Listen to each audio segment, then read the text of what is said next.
Eta gaurko azken puntua prestatzen hasten ari garen bitartean, mientras empezamos a preparar el último punto de hoy, voy a adelantaros que el tema es los nuevos hablantes jóvenes de lenguas minoritarias, cómo convertirlos en hablantes activos.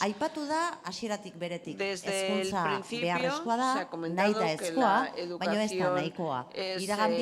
necesaria y también mutur nagusiak aipatu dira jadanik arratsaldean zehar bereziki, baina horietan sakontzea da ondoren egingo duguna. Eta horretarako Belén Uranga deitu nahi dut Para ello quisiera llamar a Belén Uranga. Berak soziolinguistikako klasterretik berak zuzenduko du ondoko maila, ondoko maingurua. Belén, nahi baldin baduzu, aurkezpena egiten hastea denbora gehiegi ere galez dezagun, izan ere, zorrotz, ibiliko gara erlojuarekin. Como decimos, vamos a ser estrictos con el tiempo.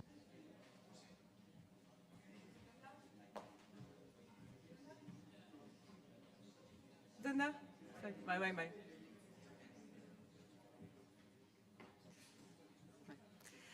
Bueno, arratsaldeon eta eskerrik asko hemen Buenas tardes, muchas gracias por estar aquí, pasando esta larga jornada con nosotros. Tenemos la intención de ofreceros una sesión interesante. Sin embargo, el título de esta mesa redonda es Los nuevos hablantes jóvenes de lenguas minoritarias. Hablaremos de nuevos hablantes jóvenes en concreto y tenemos un objetivo concreto para esta mesa redonda. Veremos si lo conseguimos entre los cuatro. Y es precisamente hablar sobre la activación de estos nuevos hablantes jóvenes, llegar a nuevas ideas para la activación. Tenemos aquí a personas que representan a 3 comunidades diferentes: de Cataluña, Joan Pujolar; de Euskal Herria tenemos a Estian Morortu; y desde Gales, Enli Thomas. Se trata de un tema complejo que a la vez resulta muy interesante, y es que tiene que ver precisamente con un tema que es vital en la revitalización de la lengua. El tema de los nuevos hablantes es un tema que tiene mucha importancia en Euskal Herria, por supuesto, pero también en otras comunidades europeas.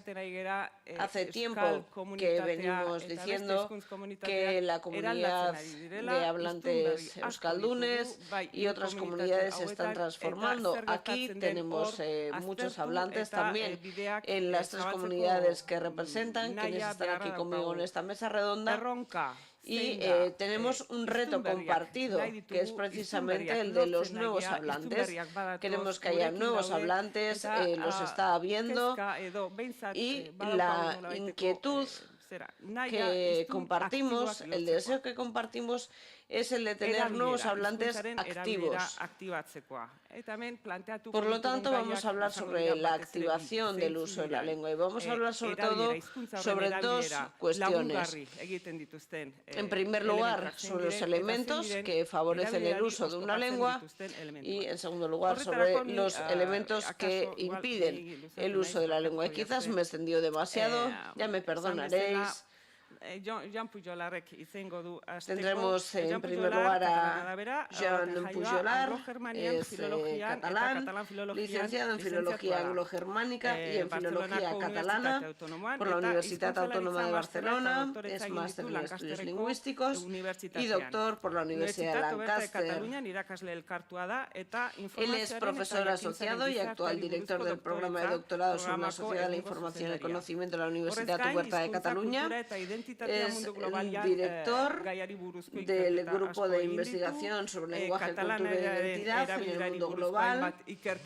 También es presidente de la Sociedad Catalana de Sociolingüística y ha investigado en torno a diferentes temas, etcétera, sobre todo en cómo se moviliza el uso lingüístico en la construcción de identidades y sus implicaciones. Sin más dilación, le voy a dar la palabra. Gracias por invitarme fin, a una iniciativa tan interesante que, aparte de ir presentando resultados como hacemos los académicos, intentamos llegar a algunas conclusiones o algunas iniciativas.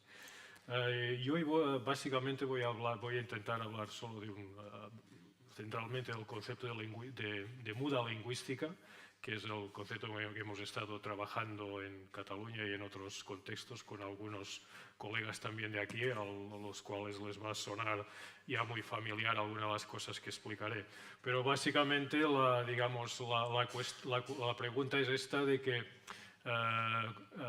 ¿cómo ocurre que gente que puede tener una lengua familiar, una primera lengua familiar, como decía el compañero antes, en un momento dado también puede socializarse con otra? De hecho, en las políticas lingüísticas que llevamos hace años, esta es una pregunta que como mínimo no nos la habíamos hecho de esta manera. Dábamos por sentado que, bueno, pues la enseñamos en la escuela, y si la enseñamos en la escuela, por una especie de osmosis, la gente ya acabará hablando la lengua que nosotros queremos.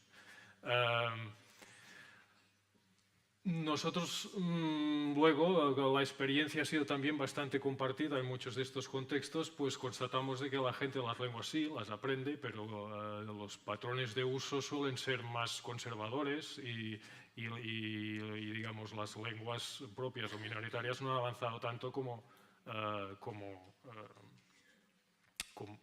deseábamos. Entonces, bueno, este estudio concreto proviene básicamente del hecho de que un día se nos ocurrió sencillamente preguntar a la gente. Teníamos una muestra de personas a quien hacer entrevistas.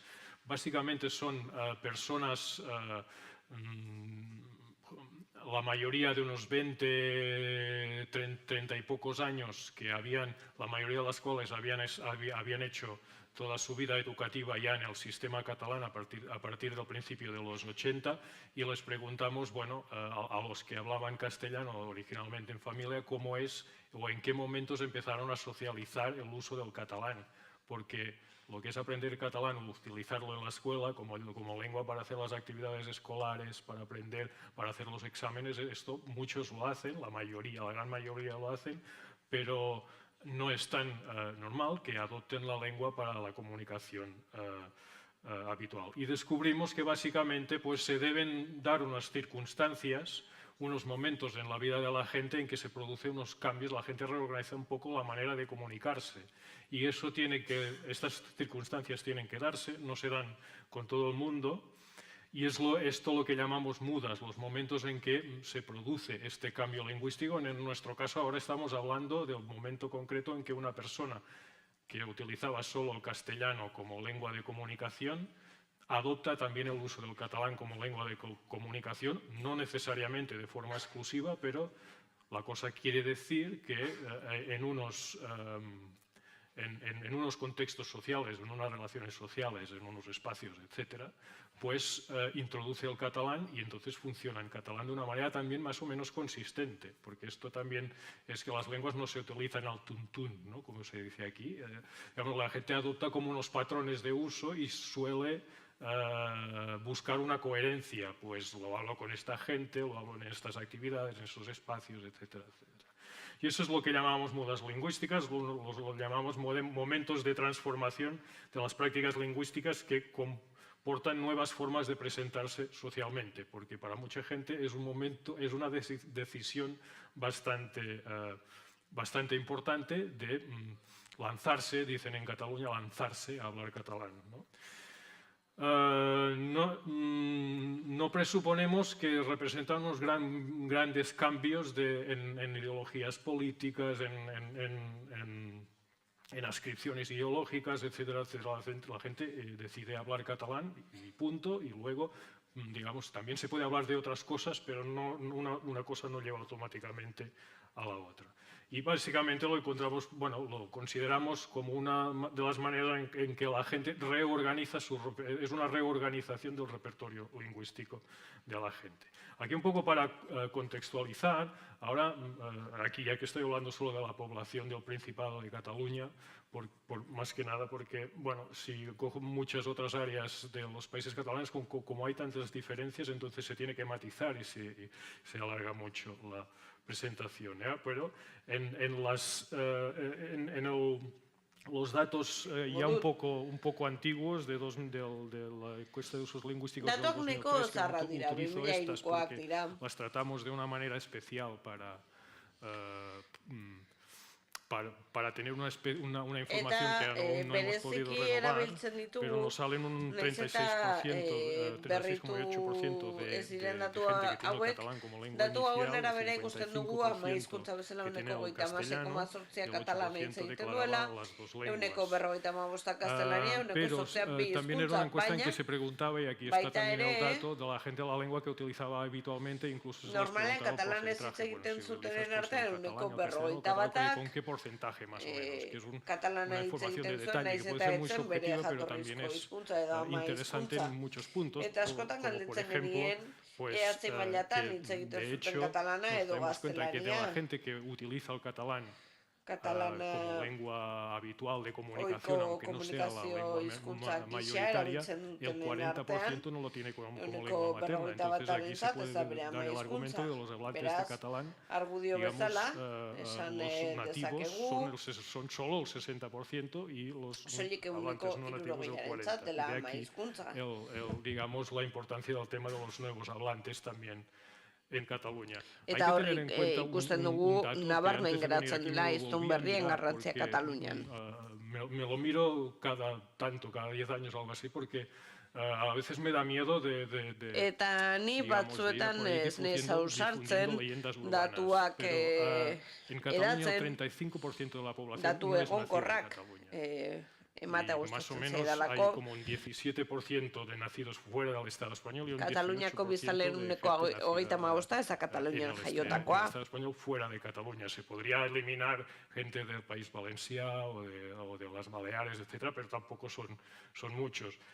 Para que nos hagamos una idea, bereiziko Valentziako edo Balearetako biztanleak de la mayor población xietasunetan esartzeko, baina badakigu Katalunian gezortzian Turkin maila dienetarikoa dugula esaten dugula, baina uneko 20 ingurukoa da. Hori guztia kontuan izan behar dugu.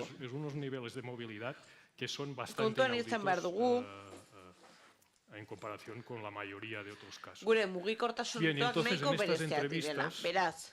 No sigo el tiempo, pero cuando falten 5 minutos. Elkarrizketa hauetan, básicamente encontramos estos momentos de muda, y esto sí que aurkitu es un ditugu poco aldaketa el tipo de información que igual es más que se tendría que ver cómo funcionan en cada contexto, y de hecho nosotros ahora estamos haciendo investigación para diversificar un poco y también coger gente que ha venido a Cataluña como adultos, etcétera, pues para tener una idea más diversa. Pero básicamente a medida que íbamos entrevistando gente, llegó un momento en que ya no nos explicaban nada nuevo. Jendeak esaten ziguna zen betikoa. Muda edo aldaketa hori gertatzen ziren lehen hezkuntzan ikastetxean hasten zirenean, etxean gaztelania hitz egiten zutelako edo eskolan katalanez hitz egiten zutelako, eta orduan hasten ziren katalanez hitz egiten, eta sozialki ere erabiltzen zuten katalana nagusi zen ere muet. Otro momento era cuando pasaban de primaria al instituto, que a veces cambian de centro y cambia la gente con que conoces. Y voy a hablar un poco más de beste momentu detalle. bat izaten zen, lehen hezkuntzatik institutora pasatzean, iba a la universidad, podían haber sido como unibertsitatera joaterakoan ere, aldaketak gertatzen ziren, gertazitekeen, lehen hezkuntzan, bigarren mailako hezkuntzan ere bakarrak izatea, baina unibertsitatean katalanez hitz egiten zuten giro batean egotea, eta horrexeatik katalanez hitz egiten hastea, eta beste une garrantzitsu bat zen ere lan merkatura sartzea. Puede que también sea una característica específica en comparación con otros contextos. El catalán tiene una posición bastante, yo creo que no dominante, pero bastante fuerza en el mercado indartsua, ez nagusi, baina bai dela nahiko indartsua katalana lan merkatuan.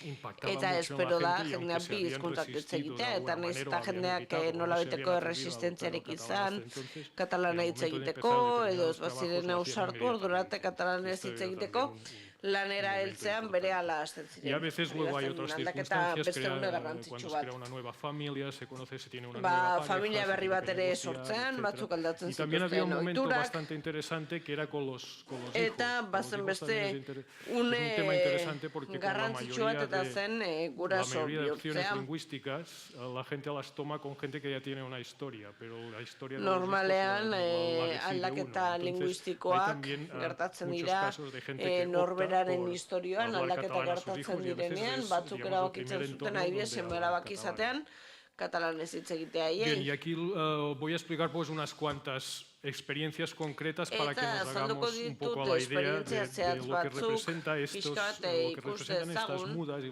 cómo la gente ordezkatzen edo zer irudikatzen duten aldaketa hauek zer nolako esperientziak dituen jendeak.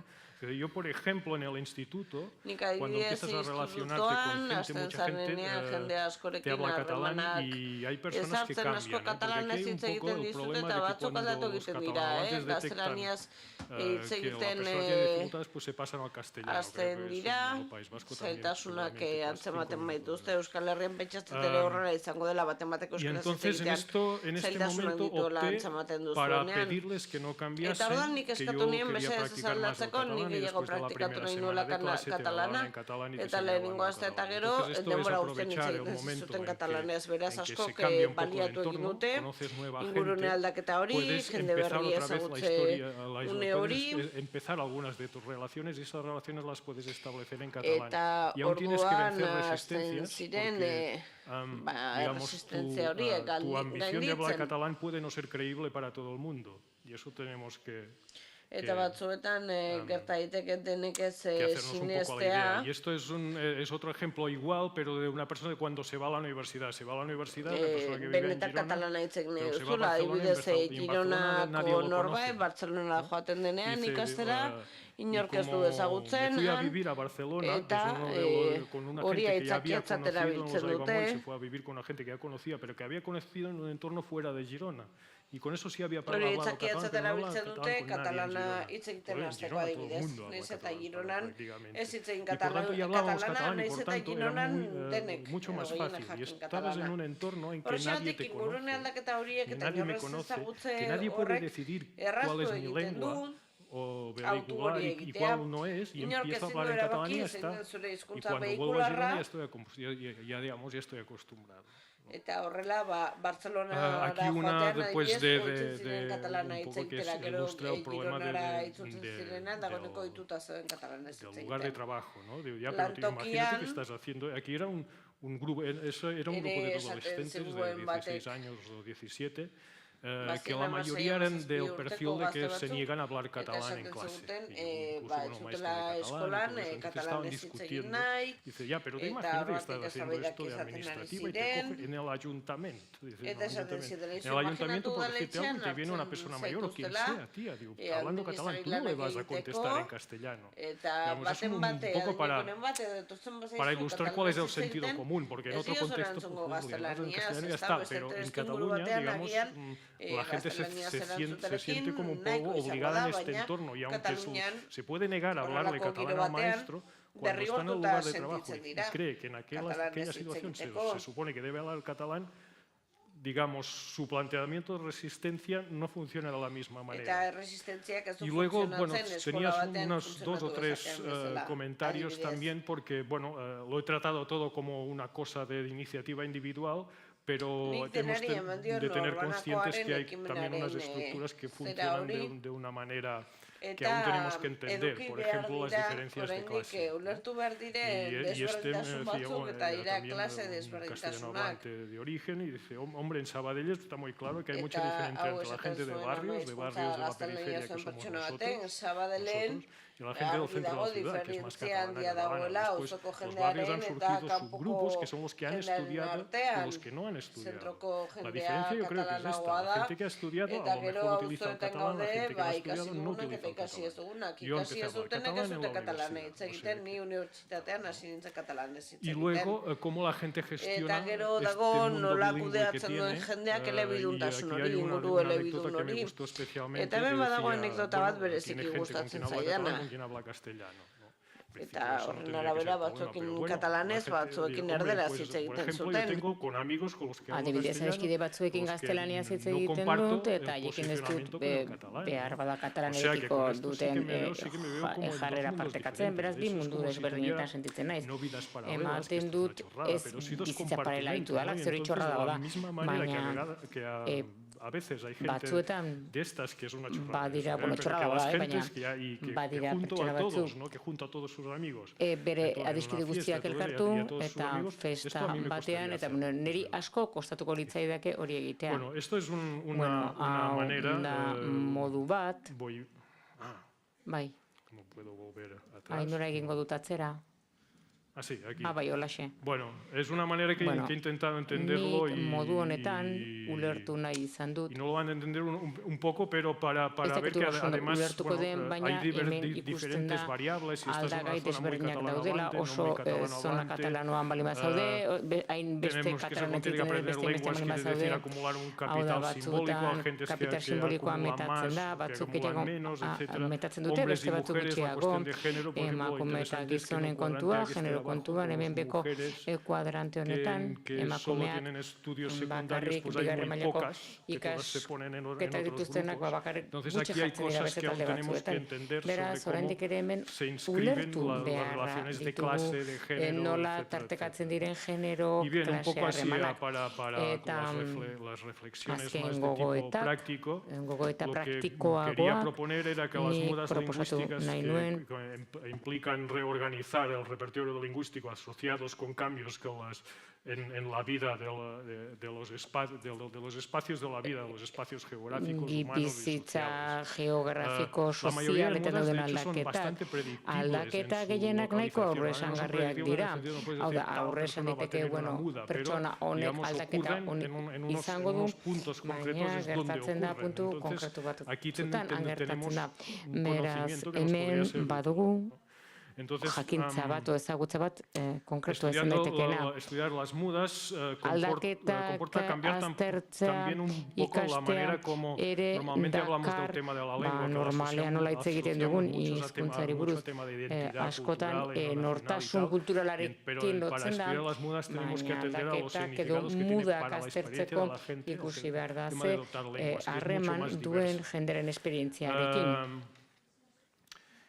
Y eso, que las mudas tampoco son cosas universales, son diversas, ocurren de maneras diversas, en circunstancias diversas, gai desberdinak dituzte, testuinguru desberdinetan gertatzen dira, eta, Katalunia, Galizia, Euskal Herria, testuinguru bakoitzean aztertu behar da nola funtzionatzen duen. También tengo la impresión de que para tratar el tema de las mudas no se puede hacer un top-down, de arriba abajo, con una política lingüística solo de arriba abajo.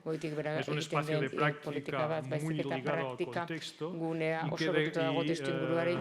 que pide la participación de los, digamos, de grassroots, como se dice, de base, ¿no? De movimientos de base. Y de movimientos sociales. Los gobiernos pueden dirigir recursos o facilitar cosas, pero yo no creo que se pueda, planificar las baina nik ez dut uste aldaketa horiek planifikatu daitezkenik. Nik uste dut gizarte eragileekin egin behar dela gai hauen inguruan. Eremu egokia dirudi voluntarioek lan egiteko. Idealmente podría implicar actores sociales y grupos aktore sozialak eta taldeak erakarlitzakete agenda politikoak edo programa politikoak ez dituztenak, baina zeharkakoak direnak, lanean eta beste talde batzuetan. Eta niregatik bukatu dut, eskerrik asko. Eskerrik asko, Joan. Seguru gabe gai honetaz pizka bat gerotxoago itzengo dugula berriro. Eskerrik asko, Joan. Ondoren, Eli Tomasek parte hartuko du. Eli hezkuntza irakaslea da Bangorreko Unibertsitatean. Besteak beste, elebitasunaz jabetzari buruzko psikolinguistika ikerketak egin ditu. Batez ere, aurrek hizkuntza gutxituetan interakzio baldintzetan egitura konplexuak eskuratzari buruzkoak. Bai eta hizkuntza transmititzeko, eskuratzeko eta erabiltzeko hizkuntza planteamentuei buruzko ikerketak ere egin ditu Elinek. Psikologia eskolan doktoratu ondorengo irakasle eta irakasle elkartu gisa jardun eta gero, hezkuntza eskolan sartu zen 2007an. Ordudanik finantzatutako hainbat ikerketa proiekturen buru izan da. Esaterako, aurrek galesa nola erabiltzen duten gizartean, guri gaur interesatzen zaigun besteak beste gaia, bai ikasgelan eta bai ikasgelatik kanpo ikertu du. Ikerketa honen berri izaterakoan, parentesia egiten utziko diazue, ikerketa honen berri izan genuenean, gurean izan dugun ikerketa ezagun bat, burura torri zitzaigun arrua ikerketa, oso ezaguna hemen aurkeztu izan genuena, baina bat ditu antzekotasunak bai prozeduran eta baita emaitzetan ere, parentesia itxi barkatu. Horrezkaren hainbat liburutako kapitulu eta ikerketa artikulak idatzi ditu, bakarrik eta edo elkarlanean ere bai. Besterik gabe, luzatu gabe, zurea da hitza, welcome here. So, as it's clear from my title and the introduction, I think I'll be talking about the Welsh Eskerrik asko. Galeseko testuingurua hitz egingo dut orain. Aurkikuntza giltzarrietako bat dago literaturan, eta hori da ze denbora mordua pasatzen duen aur batek entzuten, eta zenbat denbora ematen duen aur batek hitz egiten, arrakasta maila jakin batean, hizkuntza forma batzuk erabiliz, eta hori frogatzen da bai elebe bakarretan eta elebidunetan, baina hainbat testuingurutan denbora gehiago beharko du aur batek esposizio beharrezkoa izan eta horrela abstraitu alizateko eta azkenean entzuten ari diren egiturak errepikatzeko eta horrela gramatika garatzeko. Beste batzuk denbora gehiago beharko dute terminologia edo hiztegia garatzea gero hizkuntzera biliko duen lekuetan erabiltzeko. Beti ere espezifizitate bat izango duelako erabilera hori testuinguru elebidunetan. Horrek garama eskuratze indize motelagoak daude elebidunetan elebakarretan, baino batez ere alderdi morfosintaxiko ez hitz egiten dugunean. Eta hau guztiz normala eta naturala da. Eta identifikatu eginda elebidunen testu inguru guztietan, baita elebakarretan ere. Baina kezkatu egiten du jende asko gai honek. Eta baita ere hiztun berriak espero ditugunak sartuko direla eta hasiko direla hizkuntza erabiltzen. Berak horrek jarrera negatiboetara eraman gaitzake kasu batzuetan. Esate baterako, grafiko honetan ikus dezakegu ze erantzunen baten dituzten lau eskualde desberdinetako aurrek ingelesari buruz duten jarreran, baita ere galesari buruz duten jarreran.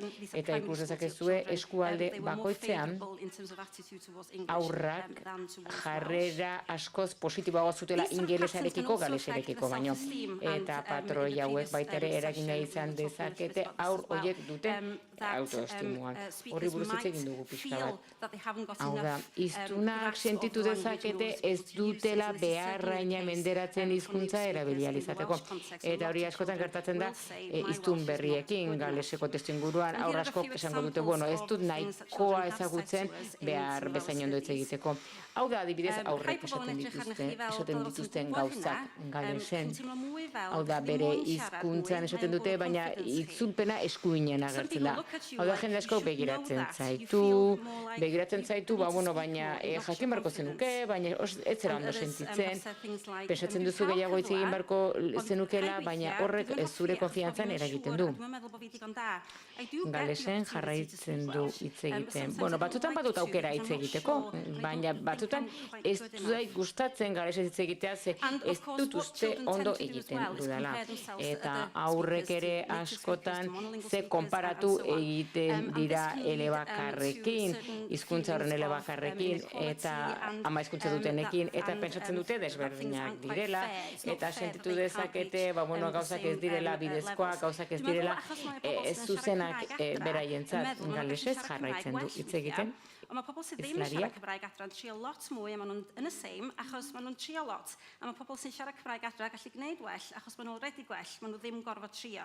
So I think because the people who speak Welsh at home think they can speak better Welsh. Jendeak galesera hitz egiten dutenak etxean, beraiek uste dute beto hitz egiten dutela, hori da askotan aurre duten pertzepzioa.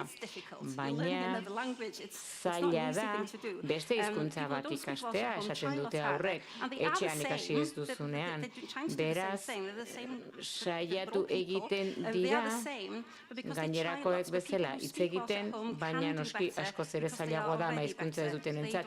Etxean hitz egiten dutenek askoz hobeto hitz egiten dute, askoz esfortzu gutxiago dute, erraztasun hori dute, etxean ikasi dutelako. Eta ondorioz, aurrek pentsamendu eraskotakoak izan ditzakete beren gaitasunei buruz. Eta askotan horrek eragotzi egiten die hizkuntza erabiltzea galesera kasu honetan. Eta estatistika honetan aurrek autoebaluazioa egin zuten bere galesera ezagutza mailan ikusten dugu horiek ingelesa hitz egiten den komunitatetik datozela 4 eskualdetan eta aurrek esaten zuten beren gaitasunako beak zirela ingelesez eta ez galesez eta uindeden diferentzia bat bazegoen ze hor eginda oso politika interesa hizkuntza arloan. Beraz, ikus dezagun zer gertatzen den hauen erabileran. Horren aurkeztuko dizkizuedan datuak azterran batetik datoz. 16 eskola aztertu genituen Gwynedd eskualde honetan. Gwynedd eskualdeak politika linguistiko elebiduna du eta hor murgiltzea oso goiz egiten da. Eta gero ingelesa erabiltzen dute aurrerago hezkuntza sisteman. Beraz, elkarrizketak egin genizkien irakasleei eskolen barruan eta datuak bildu genituen aurrekari ezagukinez.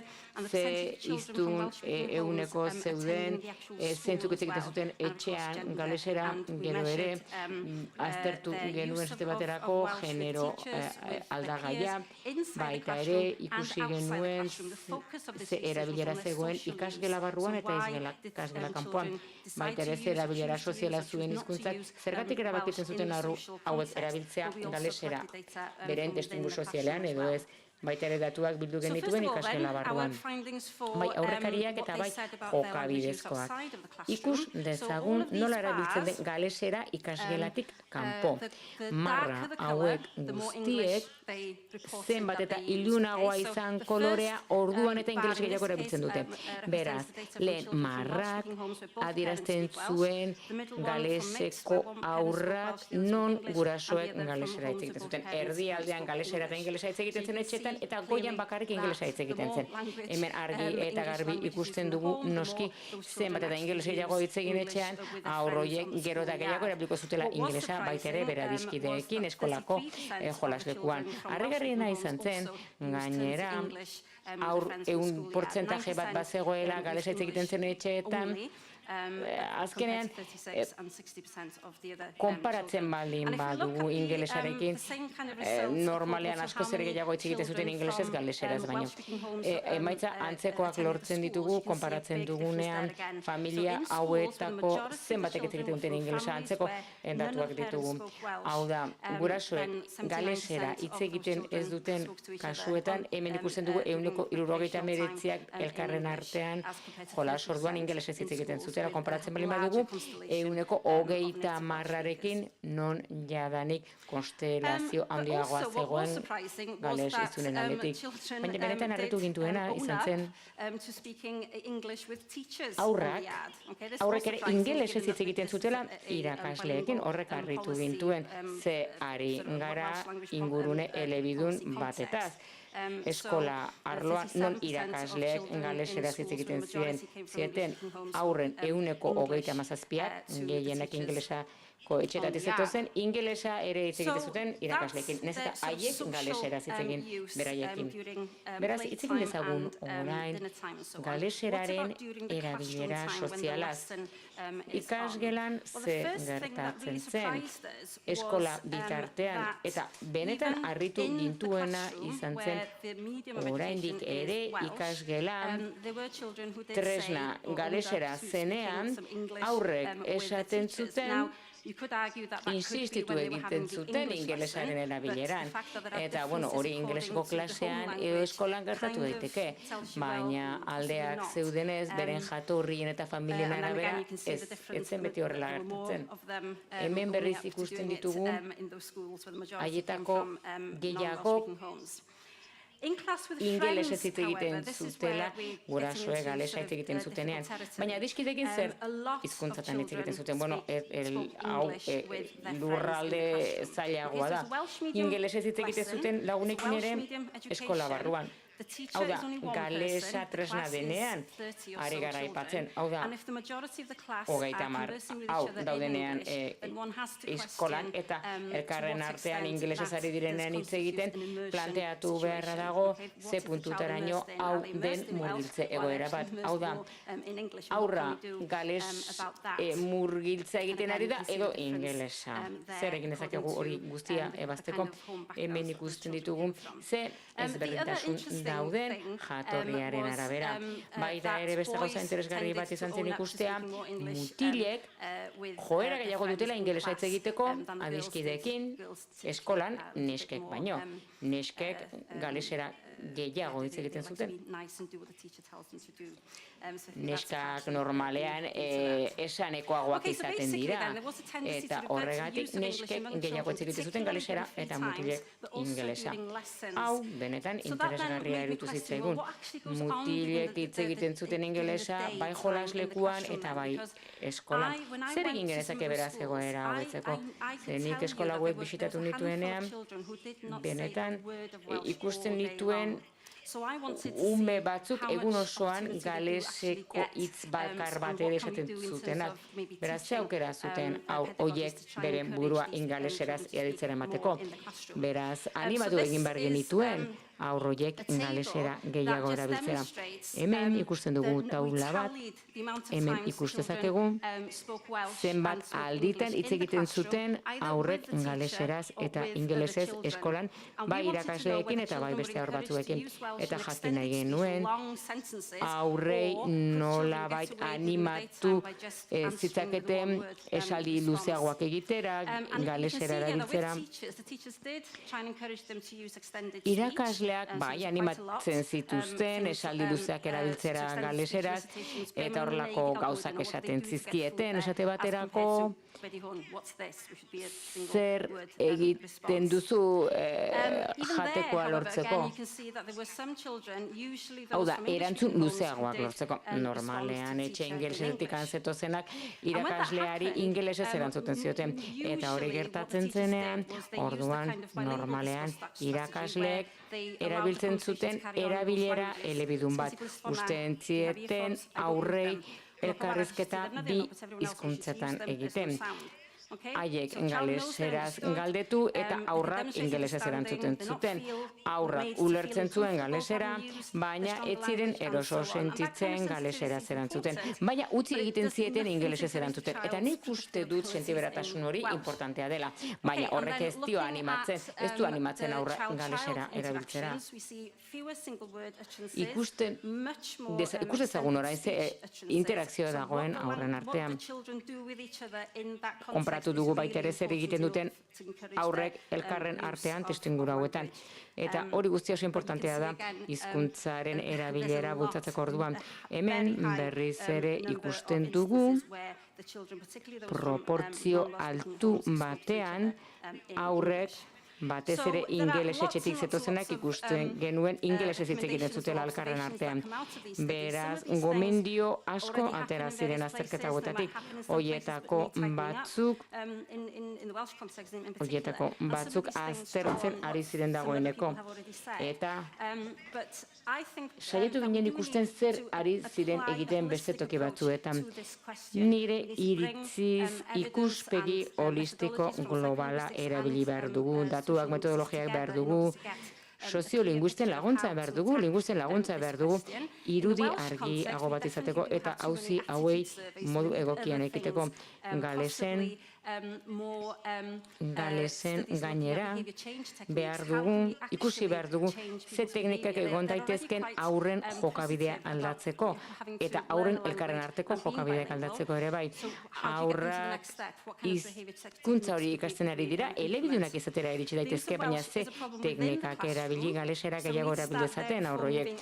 Arazo bat dugu jadanik ikasgela barruan, eta ikasgela barruan egin behar genion aurre arazoari galesera erabiltzezaten. Nik uste du garrantzitsua dela aurrek ulertzea zer den erabilera egoki bat. Hau da, sentiberatasuna adierazi aurrei esan bai diferentziak daudela hizkuntza batean eta besteren artean, eta batez ere hasierako fasetan beti aldeak egongo direla, bai hotsean, bai hizkuntzetan hitzen artean, eta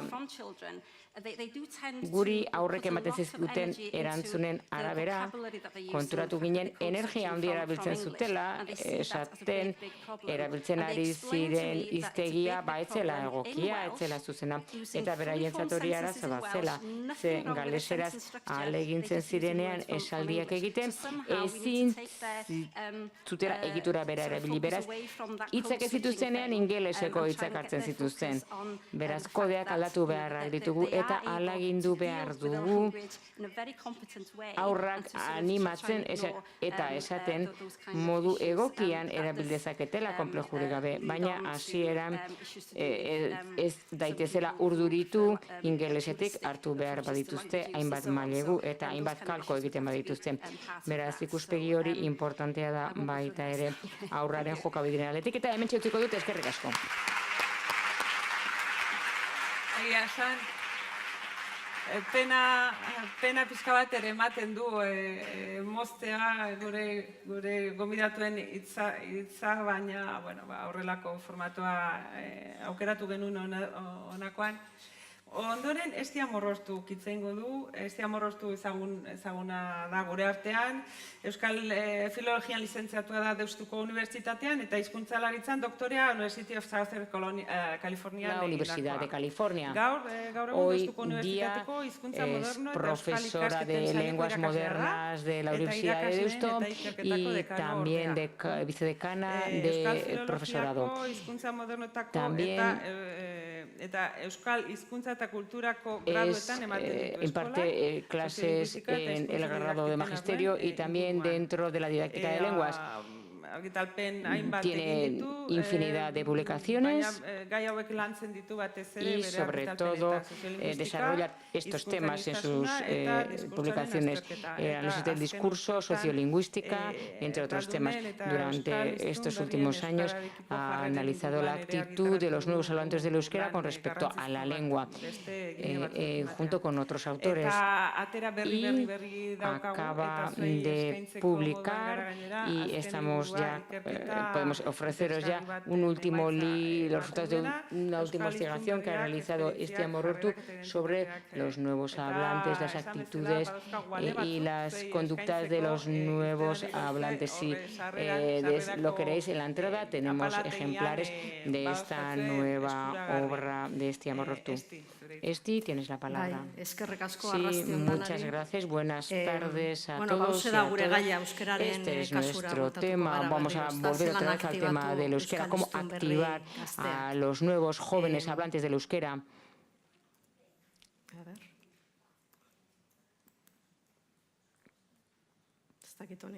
No sé si me voy a arreglar.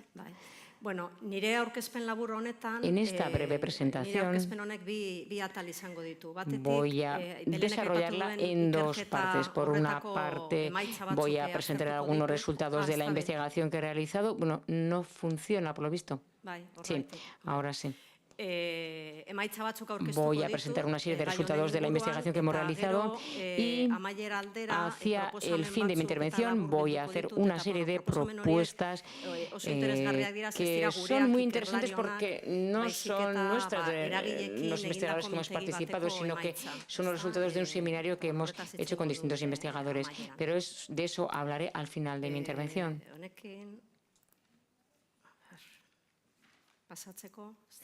No sé qué sucede, no sé si puedo pasar. ¿Se trata de la flecha? No. Bueno, no es cuestión del ordenador, vale. Dos apuntes en cuanto a la metodología para tener una idea de dónde provienen los datos.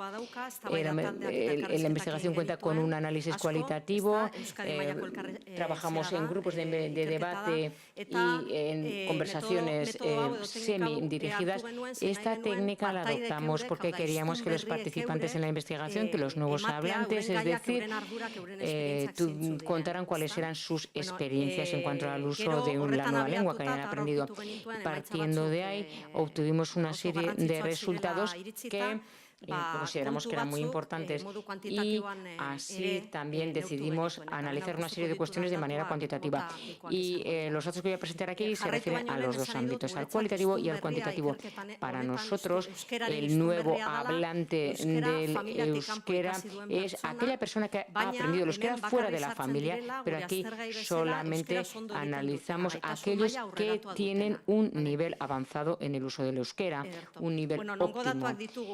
Los datos de dónde provienen geográficamente, bueno, este es el mapa sociolingüístico y solamente para mostraros cuál es el contexto sociolingüístico, que es muy diverso y que hemos trabajado en muchísimas zonas. Bueno, ya acercándonos a nuestro tema concreto, lo que nosotros queremos saber es si los jóvenes a la hora de realizar su inmersión lingüística sí aprenden el euskera.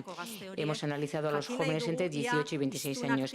Queremos saber si al hacer la inmersión se vuelven en hablantes activos y con qué dificultades se encuentran y con qué ventajas se encuentran para convertirse o a la hora de convertirse en hablantes activos del euskera. Antes de comenzar, quisiera aportar una serie de datos para mostrar que la mayoría de los jóvenes de entre 18 y 26 años, un 93% han aprendido en el modelo de inmersión. Pero lo que es significativo en este caso es que casi el 30% dijo que también lo había aprendido en la calle, porque se lo preguntamos. Es decir, no solamente en su modelo de inmersión, sino también en la calle. Y eso es muy importante porque está muy relacionado con el contexto sociolingüístico. Es más, muchos de ellos dijeron que también habían aprendido en el euskaltegi, es decir, en las escuelas externas. En cuanto al uso, porque ese es nuestro tema principal, la mayoría o la mitad de los jóvenes, el 50% nos dijo que habla más castellano que euskera y un 16% dijo que habla siempre castellano o casi siempre castellano. El resto podemos decir que hablan bastante euskera. A continuación, identificamos una serie de factores en cuanto a los factores que influyen en las experiencias de los nuevos hablantes. Por una parte, las posibilidades o las oportunidades que tienen para hablar euskera. Nosotros pensamos que es muy importante diferenciar el contexto sociolingüístico y las redes sociales, porque puede que estén en un contexto que no sea favorable, que esté en un contexto bastante castellano y también al contrario. Por tanto, diferenciamos tanto el contexto sociolingüístico como la red social. Otro factor también muy importante es el nivel de competencia que se adquiere, el nivel de competencia general, pero también el tipo de competencia que adquiere, qué tipo de euskera aprende y qué tipo de euskera siente el nuevo hablante que tiene. Dicho de otra manera, si se siente a gusto con la competencia lingüística que tienen, si estos jóvenes piensan que responde o es suficiente para sus necesidades comunicativas. Esto es un factor muy importante que está además muy relacionado con el contexto sociolingüístico y con el proceso de aprendizaje. El tercer factor que quisiéramos subrayar es la conciencia, es decir, la conciencia con respecto al euskera, el valor que se le concede al euskera, la adhesión con respecto al euskera, la motivación para aprender euskera, pero también muy importante la actitud proactiva y reactiva, tenerla en cuenta porque en algunos lugares, en algunas situaciones, la actitud reactiva es suficiente para utilizar el euskera, pero en unos contextos difíciles, con muchos impedimentos y con pocas redes, la actitud proactiva es totalmente necesaria para crear oportunidades para el uso de la lengua. Y finalmente, otro concepto muy importante, en nuestra opinión, ha sido el del autoconcepto, es decir, la identidad lingüística, es decir, el ver que a consecuencia de todos los factores y relacionándolo con todos los factores, algunos nuevos hablantes sienten que son verdaderos hablantes, se sienten cómodos con su identidad lingüística, sienten que son verdaderos vascófonos, pero otros no se sienten tan legítimos a la hora de hablar euskera, y eso es algo muy efectivo. Vamos a hablar, por lo tanto, sobre el uso, que es el tema que nos ocupa, cómo conseguir nuevos hablantes activos. Bueno, euskera gutxi erabiltzen dutela esan ziguten hori, quienes nos decían que hablaban poco euskera, les preguntamos a qué se debía. A ver, ¿por qué hablaban poco en euskera? Bueno, erabili genituen galderak, azterketa kualitatibotik datoz, utilizamos preguntas de un estudio cualitativo y en esa tabla podemos ver que la mayoría decían que estaban habituados a hablar en castellano. Casi el 100% decían que era así. También cerca del 100% decían que su entorno no se hablaba. Algunos decían que porque los vascohablantes que les conocían no les hablaban en euskera. Decían, sí que hay gente que sabe hablar euskera, como yo, quizás algo mejor, pero no hablan en euskera. Menos participantes dijeron que tenía que ver con el dialecto que hablaban, que sentían que también les faltaba destreza para poder hablar en euskera, que no hablaban, por ejemplo, el euskera coloquial, que se habla en la calle, o que sabían solamente euskera unificado, es decir, que no sabían hablar en el dialecto local. Bueno, positibo bezala, como dato positivo, que el hecho de no considerar el euskera como una lengua importante se mencionó por parte de muy pocos entrevistados. Bestalde, faktore mesedegarriak ditugu, ezta? Hainbat eta hainbat gazte, hay por otra parte algunos factores que favorecen el uso del euskera. Hay muchas personas que son nuevas hablantes y que hablan el euskera casi tanto como en castellano. Así que les preguntamos por qué hablas mucho en euskera y nos respondieron sobre todo teniendo en cuenta estos factores, decían que hablaban el dialecto que se hablaba en su zona y que lo dominaban. La mayoría vivían en un contexto muy vascohablante y por eso utilizaban mucho la lengua.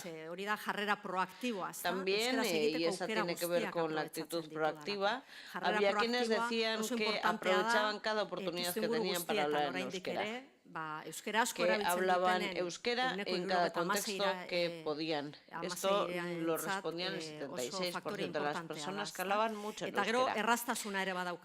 Luego también está el tema de las aptitudes o las capacidades, y algunos decían que les resultaba fácil hablar en euskera o que tenían un nivel bueno de euskera. Había también quienes tenían una red que utilizaba el euskera y que por eso utilizaban el euskera en el día a día. Y también había quienes decían que hablaban mucho en euskera porque en el pueblo en el que vivían hablaban mucho euskera. Hemos podido comprobar que hay muchas personas que saben euskera y sin embargo no viven en contextos en los que se habla euskera. A modo de resumen, tenemos 4 factores: las oportunidades de uso, sobre lo que no me voy a extender más. Todos tenían la competencia, la conciencia y el autoconcepto. En cuanto a la competencia, no me estoy refiriendo a la adquisición de una competencia lingüística, no me estoy preguntando si neutralizan el ergativo y el absolutivo. No me refiero a esto. Como ya decía antes, cuando hablo de competencia me refiero a qué tipo de competencias que tienen, qué tipo de capacidades tienen. Distinguimos aquí sobre todo 3 elementos que son los que ellos mismos mencionan. Por una parte, la fluidez a la hora de hablar una lengua, la facilidad para hablarla, la capacidad de estar utilizando diferentes registros, sobre todo la capacidad de utilizar un registro coloquial y también saber hablar el dialecto local. Y hay una cita que quería mostrarles, es de un chico joven que decía que a él le gustaría hablar un euskera de un sitio, que le da igual de dónde, que le gustaría hablar un euskera de un sitio, hablar con sus amigos en euskera y hablar sin vergüenza en euskera. Para esta persona, su contexto era el de una zona en la que no se habla mucho euskera y lo que él sentía era que no quería sonar cuando hablaba a un euskaldun tan unificado, porque se sentía avergonzado porque no era capaz de hablar el euskera de la zona.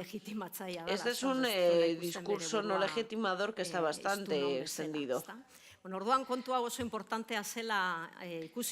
Viendo que esta cuestión era importante, pasamos al estudio cuantitativo y les preguntamos a ver hasta qué punto estaban a gusto con su nivel de euskera. La mayoría respondieron que estaban bastante a gusto, lo cual es motivo de alegría. La mayoría se ubican entre ese muy a gusto o bastante a gusto. Sin embargo, tenemos un 22% aproximadamente que se ubica entre un no muy a gusto y para nada a gusto. Estos no son personas que no sean capaces de hablar en euskera, sino que son personas que son capaces, pero no tienen quizás unas competencias muy avanzadas. Hay otro factor importante que es el de la conciencia. Como decía antes, cuando hablamos de conciencia nos referimos a ese valor que se le da al euskera, a la adhesión, al compromiso, a la motivación para hablar en euskera, que hemos visto. Estos jóvenes no han decidido aprender euskera, han sido sus padres quienes han decidido que participen quizás en modelos de inmersión, en modelo D, y no han reflexionado en torno a este tema de la conciencia.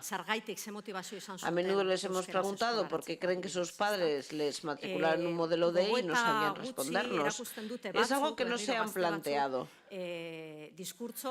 Algunos jóvenes sí que muestran discursos políticamente muy correctos, pero se percibe que no han reflexionado en torno a esto. Escriben argumentos como cuanto más lenguajes hables mejor, si hablas 2 idiomas con el mismo nivel, pues mejor.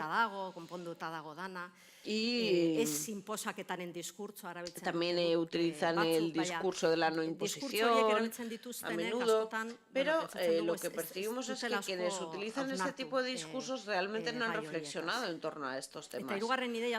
La tercera idea que quería destacar relacionada con la conciencia es el tema de la conciencia de su valor instrumental. Los jóvenes en su mayoría son conscientes de que tienen un valor instrumental, cada vez tienen un valor instrumental mayor y el hecho de que haya una percepción de su valor indica que su valor ha crecido.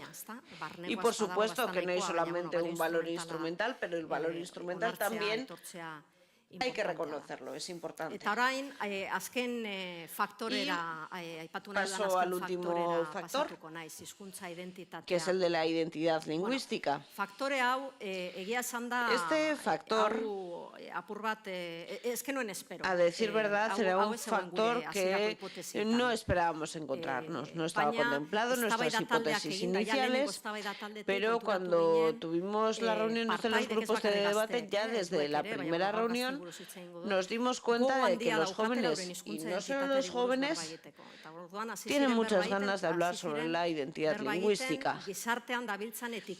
Y comenzaron a hablar con esas etiquetas que se suelen utilizar en la sociedad. Soy euskaldun zarra o nativo, soy euskaldun berria o acabo de aprender a hablar euskera por esto y por lo otro, soy euskaldun. Pudimos ver cómo había un interés en hablar sobre esto. Son muy pocas personas las que se consideran euskaldun zarras o personas nativas. La ideología de la lengua materna está muy arraigada. Hay personas que empiezan a escolarizarse a una edad muy temprana. Hay quienes acuden al colegio con 2 años, hay quienes ya empiezan la guardería con 5 meses.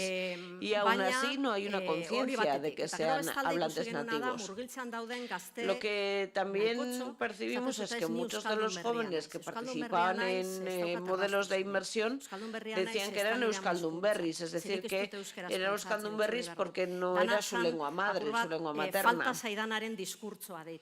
Y a esto le llamamos el discurso de me falta.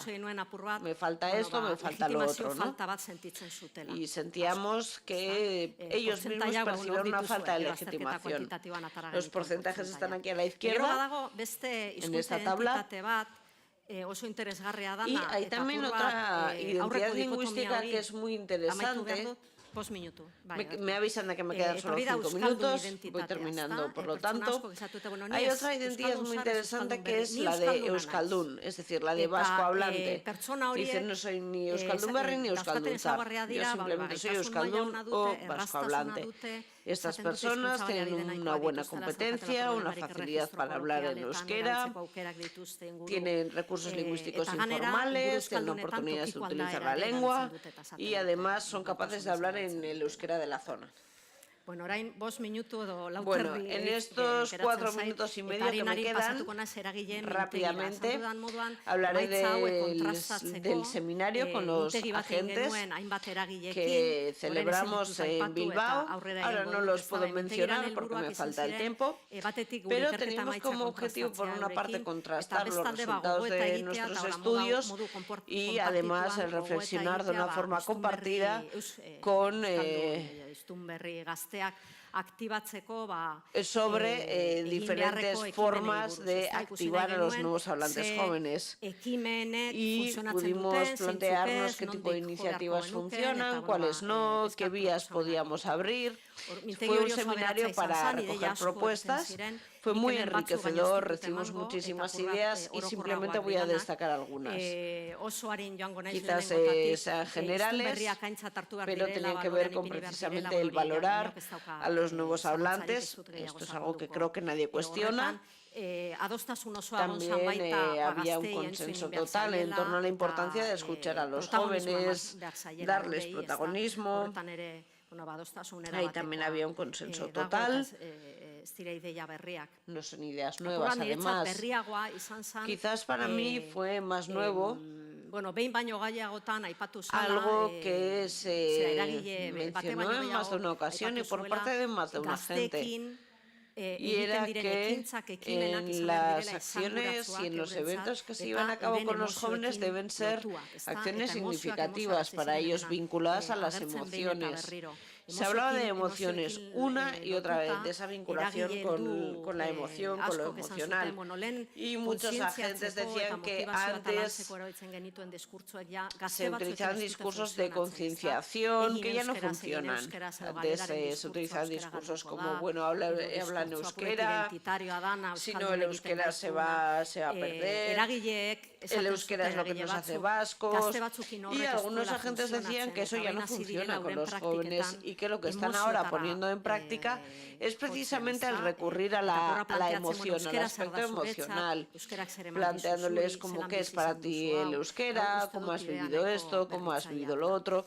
Eso me pareció de lo más innovador. Otra cuestión que se propuso fue precisamente el evitar las posturas que prescriben en los espacios no formales, es decir, que se juegue con la lengua. Si no cumplen estrictamente las normas de la gramática, pues bueno, darse cuenta de que eso tampoco es el fin del mundo. Y finalmente también había otra propuesta que tenía bastante consenso, que era el tema de evitar esas etiquetas de Euskaldun Berri, Euskaldun Zahar a un nivel social, porque son perjudiciales. Había unas propuestas más concretas en los centros educativos, y ya se ha dicho mucho sobre esto hoy. Simplemente quisiera añadir que se planteaba que había que volver a plantearse cómo se imparte una lengua, cómo se enseña, qué competencias se enseñan, y concretamente se hablaba de la oralidad, de la importancia de enseñar la oralidad, que es algo que apenas se trabaja en la educación formal.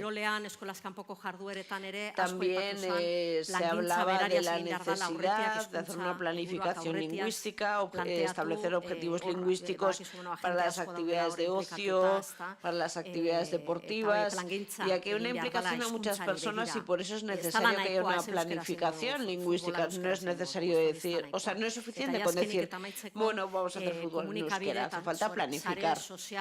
Y también en torno a los medios de comunicación y las redes sociales, muchos planteaban la necesidad de que haya productos hechos por jóvenes para jóvenes.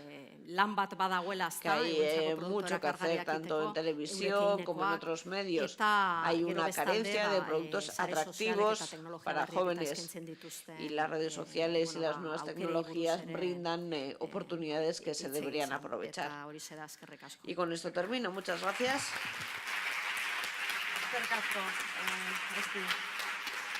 Bueno, muchas gracias, Esti. Seguramente, en torno a cada estudio, tendríamos motivos para pasarnos mucho más tiempo, pero quisiéramos daros la palabra. Tenemos ya algunas preguntas recogidas, pero sí que yo, pidiéndole permiso a Pilar, quisiera plantearos una pregunta. Y quisiera pasar del contexto particular al contexto europeo. Es decir, tenemos la impresión de que estos nuevos hablantes jóvenes tienen algo en común en estas diferentes comunidades lingüísticas. Hay características comunes. Nos imaginamos a unos jóvenes europeos modernos que viven en un mundo globalizado, que están habituados a utilizar Internet, que están habituados a viajar. Si tenemos en cuenta estos estudios y si hacemos una aproximación superficial, sin entrar en detalles, se podría decir que hay una idea, dos ideas que sean compartidas. Es decir, la comunidad está hablando, los hablantes están cambiando. Sin embargo, hay similitud entre las diferentes comunidades lingüísticas. ¿Se podría plantear algo similar dentro de este contexto europeo? Si quieres, lanzo yo. Venga, ya. Yo creo que sí, que has identificado un aspecto bastante común Bai, uste dute, identifikatu duzula alderdi nahiko komuna zarlan guztietan ikusi dena. Eta hain zuzen ere adin bat dugunok eta goratzen ditugunak hasierako normalizazio programa horiek ez genuen espero gauzak horrela joango zirenik. Batez ere globalizazioari dagokionez, aniztasunari dagokionez eta Europan sartzeari dagokionez. No, Europa es muy importante, yo creo, pero yo la Europa ya lo veo un poco como un contexto local casi, ¿no? y tan local es que casi que los chicos ya no hablan de ello, es que está clarísimo. Eta argi dagoeneko ez da aipatzen ere, ez da euskeraz hitz egingo dute, gaztelaniaz, ingelesaz. Y yo creo que sí que es verdad que la política lingüística y nuestros diálogos con esta gente tenemos que tener esto muy claro. Eta oso kontuan izan behar dugu. Va a ser una parte de su historia. Euskera, katalana, galesa hien historiaren parte bat izango da. Ez dira beti lurraldean izango, egoten badira ere harremana izango dute, bestelako komunitateetako eta ezaugarrietako pertsonekin. Sí que nos gustaría que hablasen en galés en el patio, que hablasen en catalán, algo, pero la única manera de conseguirlo sería coger los galesohablantes puros y hacerles una escuela para ellos. Y esto no lo podemos hacer. Ezin dugu egin adibidez galesera soilik hitz egiten dutenentzako zentro bat, ezta? Aniztasuna delako ezaugarri bat. Ezin dugu isolatu. Esti? Bai, nik, ados nago Joan eta zuk ere esan duzunarekin, ez da, nik uste dut orain gaztek bizi duten errealitatea asko aldatu dela, ikaragarri aldatu dela, eta seguruenik Euskal Herriko gazteak hurbilago daude galeseko edo Katalunia edo Europako beste edozein lekutako gazteen gandik, euren gurasoen gandik baino, ez da? Eta orain, pasatu gara apur bat, errealitatea nahiko simplea, monokolor, ez dakit, oso berdintxoa izatetik, orain oso aukera asko eukitera, ez da? Euren gurasoek hizkuntza bat izan dute, edo hizkuntza bi, euren herrian bizi izan dira beti, eta gazteak berriz, identitate oso nabaria izan dute, oso argia, eta ganera komunidadeko, taldeko gehienek bezalakoa, ez da? Orain gazteentzako aukera asko ere gehiago dago, ez da, aniztasuna maila guztietan dago, euren identitateak anitzagoak dira, konplexuagoak dira, hizkuntza baliabide asko ere gehiago daukate, hizkuntza gehiago dakitelako, maila ezberdinan izan da ere, asko mugitzen dira, eta horre aldaketa handia dago. Itza nahi duzu? Bestela baditugu galdera gehiago.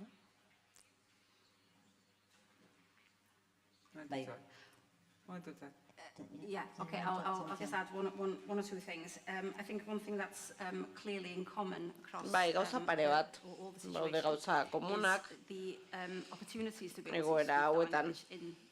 in the greater community. Horietako bat da, hizkuntzak hitz egiteko aukera, hizkuntza gutxituei, eremurreko hizkuntzei buruz hitz egiten ari gara. Euskal Herrian, galesen, hizkuntza horiek hitz egiteko aukera gehiago dago.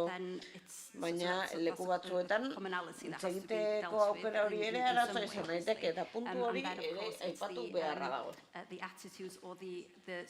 Baita ere jarrerak, jarrera negatiboak, bere gaitasunei buruz dituen horiek. Azto egin behar ditugu, norberak hitz egin behar du, duen mailan. Bai, oso garrantzi handikoa, Pilar. Bai, denetariko galderak izan ditugu batzuk orokorrak, beste batzuk gehiago fokalizatu ziren emandako azalpenetan eta eredu desberdinetan, saiatuko naiz nola edo hala aldudan abintzat jasotzen eta zuei ere helarazten eta oso lotuta dago, jaso dugun lehendabiziko gogoeta edo galdera, oso lotuta dago aipatzen ari ginen gaiarekin. Mundu aldatu eginda, mundu globalizatu eta desberdin batean bizi gara, egin dezagun galdera, behar bada gazteek badute hizkuntzarekiko konpromisoa, baino beste gako batzuetan garatu egiten dela alegia, ezta? Eta esaten dutena da, baliteke konpromiso hori desberdin izatea, beste gako horietan mugitzea eta behar bada geure belaunalditik begiratuta konpromiso eskasagoa esaten diogu horri, neza konpromisoa izan, baino desberdina. Bai, nik esango nuke baietz. Ez dakit euskaren testu inguruan, ez dakit beste testu ingurutan hitz egiten da, baina euskaren testu inguruan askotan esaten da gaztek ez daukate konpromisorik edo ez daukate, gaztek, oraingo gaztek ez dute bizi izan guk 70. hamarkadan bizi izan genuna, hori argi dago, ez dute bizi izan, eta beste garai batekoa dira. Eta konpromiso mota hori Ez dute, baina konpromisoa erakusten dute, hartzen dituzten erabaki askotan jarrera proaktiboa erakusten dute, konpromiso maila ezberdinak egon daitezke eta mota oso ezberdinak, ez da? Orduan nik uste dut, bai, hori kontuan hartu beharreko kontua dela. Badaukagu beste galdera bat kasu honetan galeseko ereduari dagokiona, eta galdetzen digute, eskolan galesez ikasi duten eremu ez galesdunen ikasleek nolako atxekimendua duten hizkuntzarekin. Hau da, ikasi egin dute eskolan galesera, eremu horretan edo beren ingurua ez da hizkuntza horretakoa, eremu ez galesduneko kideak dira, eta galdetzen da, ia ze atxikimendu mota duten hizkuntzarekiko, ia hizkuntza erabiltzen duten egunerokoan, ala eskola hizkuntza den beraientzat.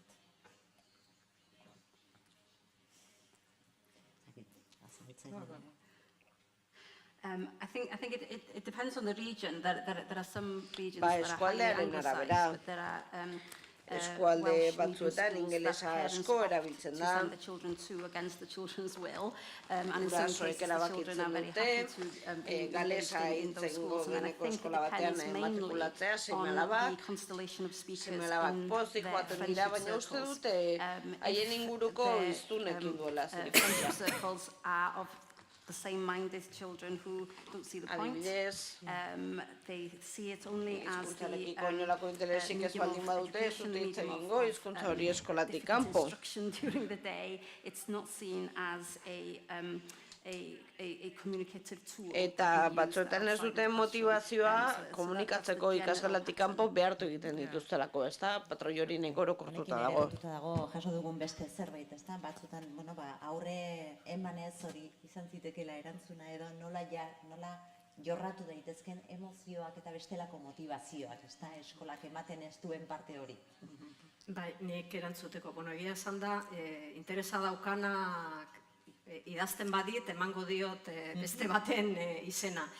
Esan edo, nien azaditua horretan.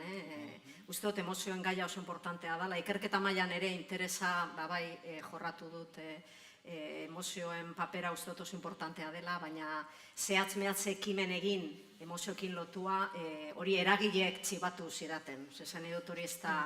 Eta hor bai, aipatu zituzten praktika batzuk, benetan praktika honak eta oso interesgarriak ematen dituztenak, baina nahiagoko nuke eurek azaltzea eta ez nik. Eta azken galdera izango da, aprobetxatuko dut, txartel bakar batean 5 galdera eman dizkiat, eta ia nola sartzen dudan. Hau kasu batean beste bidetik ere iritsitako beste galderaren gainean sartuko dut, izan ere bestelako eragileen zerregina aipatzen da. Eskola askoa aipatu da, bistan da, arratsalde hontako gai nagusia hori zen, baina galdetzen zaigu, ia zein den beste eragile kultural eta sozialen zerregina hizkuntzaren erabilera hori sustatzeko, eta nola egin dezaketen bat hizkuntza hiztun hauen hizkuntza ohituretan eragin ahal izateko. Aipatzen dituzte eragile kulturalak, artistikoak, eta bada beste galdera bat zehatz-mehatz aipatu da horren inguruan, zein da hedabide publikoen parte hartzea edo honetan. Zein izan daiteken hedabide publikoek, the role of the public media in engaging new young speakers of minority languages. Zein izan daiteken hedabide publikoen papera. Sí, no sé, igual puedo contestar. A ver, yo creo la pregunta la encuentro muy interesante porque sí que hay una tradición en nuestro ámbito de intentar solucionar todo a través de la escuela. Eta badago tradizio bat, ez da? De relaciones de género, cualquier problema social. Y los maestros ya se quejan, al menos en Cataluña, no sé aquí, pero se quejan de que se les echan todos los problemas para solucionar. Eta askotan eskolitatik etxatzen dira, esaten arazo guztiak aiei egosten zaizkiela eta aiei konpontzeko eskatzen zaiela. Y especialmente en el País Vasco, Eta uste dute Euskal Herrian soziolinguistika klusterrak eta beste materagilek lan handia egin dutela Katalunian adibidez badugu oraindik zer ikasi testuinguru horretatik. No diría solo el campo artístico, sino el campo empresarial, porque incluso yo... Beraz, nik gehiago esango nuke eta itzengo nuke ere enpresen ere buruari buruz.